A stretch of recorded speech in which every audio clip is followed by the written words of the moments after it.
Mister Kavathekar, काय ड्युटीवर निघालात वाटतं? हा हो. तू कशी काय आत्ता इथे? तुम्हाला भेटायला. आता काय बाबा, तुम्ही लवकर भेटणार नाही आम्हाला. अगं असं काहीच नाहीये, वेळ मिळेल तसा भेटू ना. बापरे, लोक आवर्जून वेळ काढतात भेटण्यासाठी आणि मिस्टर अर्जुन वेळ मिळेल तसं भेटणार आहेत. बरं, अगं मी म्हणालो ना असं काहीच नाहीये. आणि तसंही न ठरवता भेटतोच की आपण बरेचदा. खरंच नोकरीमुळे भेटणार नाहीयेस ना, की काही वेगळं कारण आहे? नाही नाही, वेगळं काहीच कारण नाही. मग झालं तर. जिथे इच्छा असते ना तिथे मार्ग मिळतो. म्हणजे बघ ना, तुला असं वाटतं की नाही मला माहित नाही, पण मला आवडतं तुझ्याशी बोलायला, तुला भेटायला, तुझ्याशी गप्पा मारायला. मला वाटतं की तू जवळ असावंस कायम.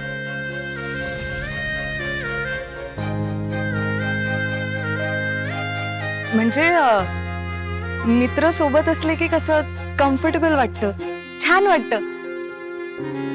सो तू मला सांगितलं नाहीस इथे का आली असते? नाही कुठे जात होतीस का? ते मी खानावळीसाठी साहित्य घ्यायला चालले होते पलीकडच्या गावात. सो रस्त्याने जाताना तुझं घर लागलं आणि तुझी नोकरी तिथेच आहे ना पलीकडच्या गावात. म्हणून मी विचार केला की जर वेळा जुळला तर सोबत जाता येईल. तू चालत जाण्यापेक्षा माझ्या बाईकवरच चल. नाही म्हणाली, मी चालत जाईन. It's fine. तुझी इच्छा बाबा. काय ग, आज कुठे घेऊन चाललीस माझ्या नवऱ्याला? नाही नाही, मी कुठे नाही घेऊन चालले. मी माझी जाते पलीकडच्या गावात आणि तो त्याचा जाणार आहे. तेच म्हणलं, ओझेवाला थोडीच आहे माझा नवरा तुझ्यासोबत यायला. चांगला शिकला सवरलेला नोकरी करणारा माणूस आहे. रिकाम टेकडा असता तर आला असता तुझ्यासोबत.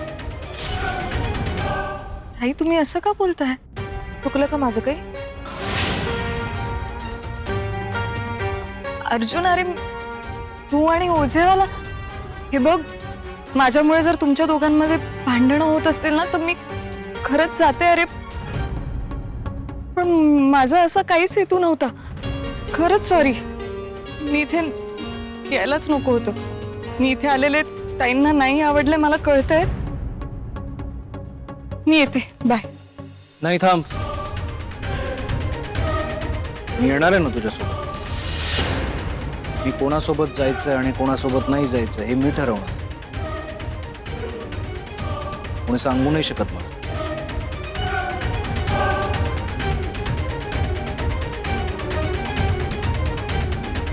अरे जा, बिंदास जा. फक्त काय ना, तुझ्या राशीसाठी आजचा दिवस जरा धोकादायक आहे.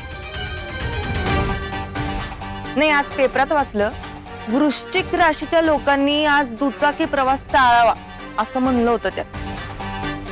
बघ बाबा आता काय करायचं ते. अरे बापरे, हो का? नाही, मी देवाच्या पाया पडून येतो.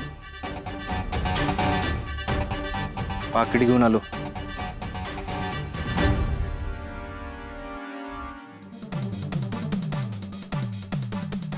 माझ्या राशीत आज काय लिहिलंय माहिती का?